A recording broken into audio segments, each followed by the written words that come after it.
anak-anak semua, Ibu akan mencoba membahas tentang penghitungan daya listrik di rumah anak-anak. Jadi kan kita udah belajar tentang listrik, lampu, dan sebagainya. Di sini anak-anak bisa nanti mencoba menghitung daya listrik di rumah anak-anak masing-masing. Penghitungannya itu, caranya itu bagaimana? Yang pertama nanti kita hitung dulu apa aja peralatan-peralatan yang ada di rumah kita. Misalnya ada lampu, ada berapa, ada pompa air, ada setrika dan lain-lain, ada rice cooker dan lain-lain. Ini kita contohkan aja seperti ini. Selanjutnya kita buat yang namanya daya. Kita lihat dayanya masing-masing. Kalau anak-anak nanti beli lampu, itu nanti pasti kelihatan ada dayanya. Lampunya 20 watt atau 50 watt atau berapa. Dilihat itunya berapa. Atau nanti punya setrika, bisa dilihat di setrikanya masing-masing itu wattnya berapa. Ya, dayanya berapa di sana. Kemudian, ini waktu adalah waktu pemakaiannya. Waktu pemakaiannya itu sehari itu dipakainya berapa lama. Misalnya lampu dipakainya sehari 12 jam, setrika dipakainya sehari cuma 2 jam. Jadi kita buat seperti itu. Nanti kemudian kita akan lihat yang namanya tarif dasar listrik. Nah, untuk tarif listriknya ini nanti berbeda-beda setiap rumah tergantung rumahnya ya. Kalau ini Ibu contohkan tarif dasar listrik di rumahnya itu adalah 600 per kWh. Nanti kita akan hitung nih berapa bayar listriknya selama 1 bulan. Berapa bayar listrik atau bayar dari tagihan listrik itu selama 30 hari. Untuk 30 harinya itu berapa? Nah, bagaimana caranya? Yang pertama kita akan menghitung energi listriknya dulu. Nah, untuk energi listriknya ini kita akan hitung per peralatannya. Yang pertama kita akan hitung energi listrik yang dari 2 lampu. Dari 2 lampu berarti kita hitungnya seperti ini. 2 jumlahnya lampunya ada 2, kemudian kita kalikan dengan dayanya. Dayanya itu ada 20 watt dan dikalikan dengan waktunya itu seharinya ada 12 jam. Tinggal kita kalikan aja lagi.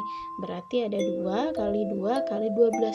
Ini hasilnya adalah 72 tambah nolnya 1, 720. Untuk satuannya itu kita pakainya adalah W. Jam ini kan bahasa Inggrisnya yaitu hour. Jadi ini WH jadinya ya. Selanjutnya untuk yang kedua kita ambil 1 pompa air. 1 pompa ini sama caranya. Berarti ada 1 pompa dikali dengan dayanya 250 watt dikali dengan 4 jam. Nah, ini hasilnya tersebut adalah 1000 watt. Ininya jamnya H ya kan. Oke, kita masuk yang ketiga. Itu ada 1 setrika. Setrika ini yaitu 1 dikali 300 watt dikali dengan penggunaannya 2 jam. Ini hasilnya adalah 600 WH.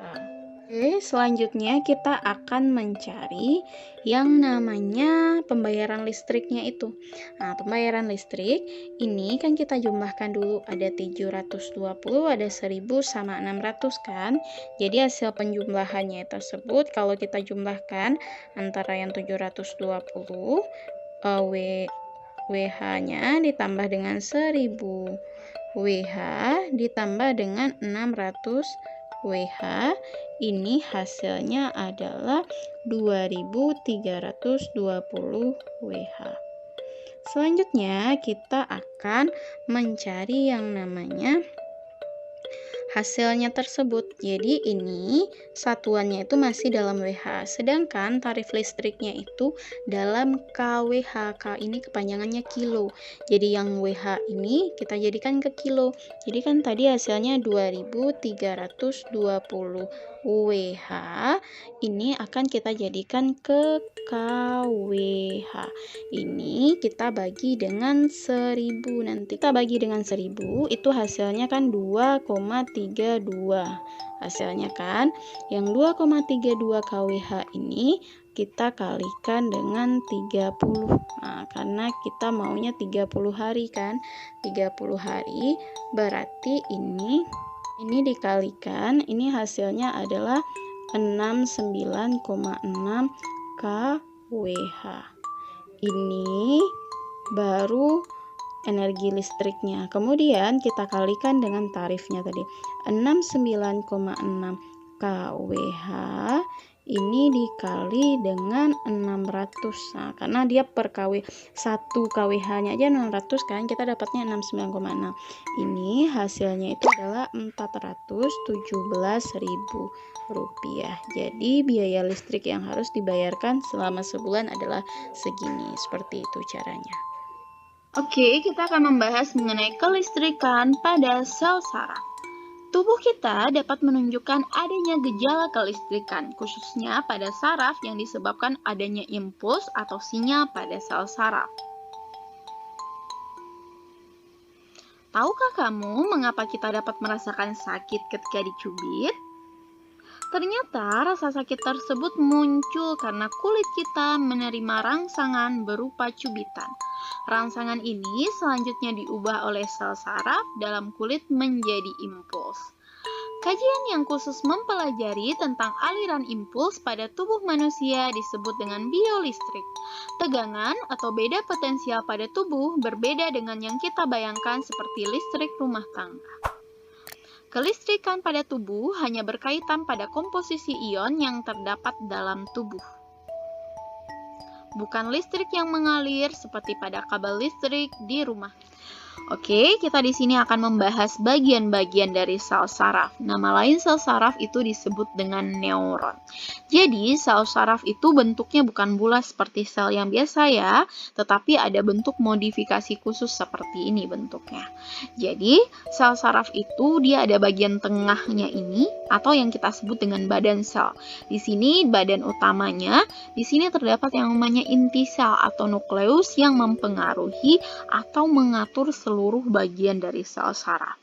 Selanjutnya, sel saraf ini karena dia nanti berguna untuk mengantarkan rangsangan, jadi bentuknya itu panjang menjulur.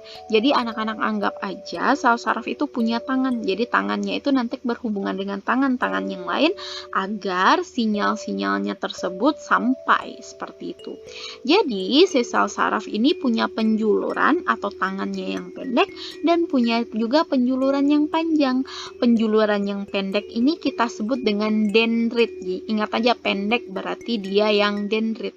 Fungsi dari dendrit itu adalah menerima rangsangan dari luar. Jadi kalau diterima dari bagian tepi-tepinya ini, nanti akan masuk ke dalam bagian badan sel dan diproses di sini.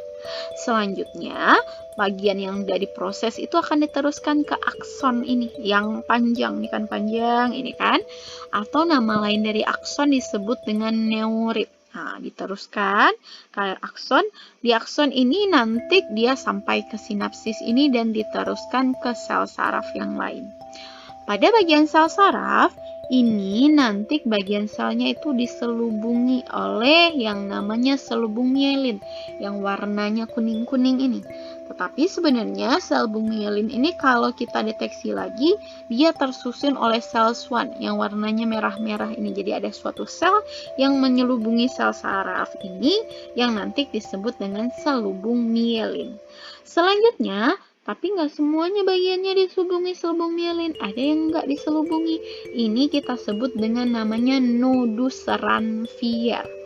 Nah, jadi ini bagian nodus Ranvier ini. Guna dari nodus Ranvier untuk mempercepat jalannya impuls. Jadi nanti impuls tersebut dia akan berjalan dari sel saraf satu ke yang lain. Jadi kalau dia sampai ke sini, dia akan meloncat ke bagian sini, meloncat lagi seperti itu. Pada bagian nodus Ranvier ini terjadi loncatan-loncatan listrik karena dia bagiannya yang terbuka. Disinilah terjadinya lompatan-lompatan listrik tersebut. Di sini terjadi pertukaran ion-ion pada listrik. Nah, ini fungsi-fungsi bagian saraf. Anak-anak bisa melihat di sini, silakan dipauskan saja. Ini yang udah Ibu jelaskan tadi. Oke, jadi di sini seperti ini cerita dari perjalanan sinyal pada sel saraf tersebut. Jadi kayak gini, kan kita punya sistem pada otak kita ini yang mengatur semuanya. Nah, sistem yang mengatur pada otak kita ini yang terdapat jutaan sel saraf. Tetapi pada bagian-bagian tubuh kita yang lain juga terdapat sel saraf. Jadi misalnya kalau anak-anak dicubit, anak-anak tersebut akan merasakan kan sampai ke otak kalian bahwa kalian lagi dicubit. Karena saraf yang ada di tangan kalian itu akan mengantar sinyal dari tangan sampai ke otak anak-anak. Nah, jadi bagaimana sistem kerjanya? Saraf ini bukan yang sepanjang ini langsung dari tangan sampai kotak seperti itu, enggak. Tapi dia sebenarnya ukurannya pendek-pendek. Jadi dari tangan sampai ke kepala itu dia itu banyak sekali sarafnya, saling berhubung satu sama lain. Nah, perhubungan mereka ini yang disebut dengan sinapsis. Jadi misalnya dari sel saraf ini nanti sinyalnya disampaikan ke sel saraf yang satu lagi, dihubungkan lewat yang namanya sinapsis. Bagaimana sistem kerjanya? Sistem kerjanya tersebut dengan mengandalkan adanya ion-ion. Ionnya tersebut yang nanti dalam bentuk listrik. Jadi di dalam tubuh kita juga ada listrik, tapi listriknya dalam keadaan yang lemah, paling lemah sekali. Jadi untuk menjalankan sinyal atau rangsangan-rangsangan yang terjadi pada tubuh kita. Jadi ya begitu ya caranya. Oke, untuk ini kalau misalnya kita lihat bagian dari sel saraf kita ini kita deteksi dengan alat voltmeter untuk yang mengukur tegangan, bagian sel saraf kita ini akan dideteksi adanya listrik yang berjalan, sinyal atau rangsangan yang sedang berjalan. Jadi di tubuh kita juga ada listrik ya, tapi dalam bentuk ion-ion seperti ini, ada ion positif, ion negatif seperti itu yang nanti akan saling bergerak untuk mengantarkan rangsangannya. Cara sel saraf menghantarkan impuls. Sel saraf menghantarkan impuls karena terjadi pertukaran ion-ion di dalam dan di luar membran sel saraf. Pertukaran ion tersebut tidak dapat terjadi begitu saja tanpa adanya rangsangan.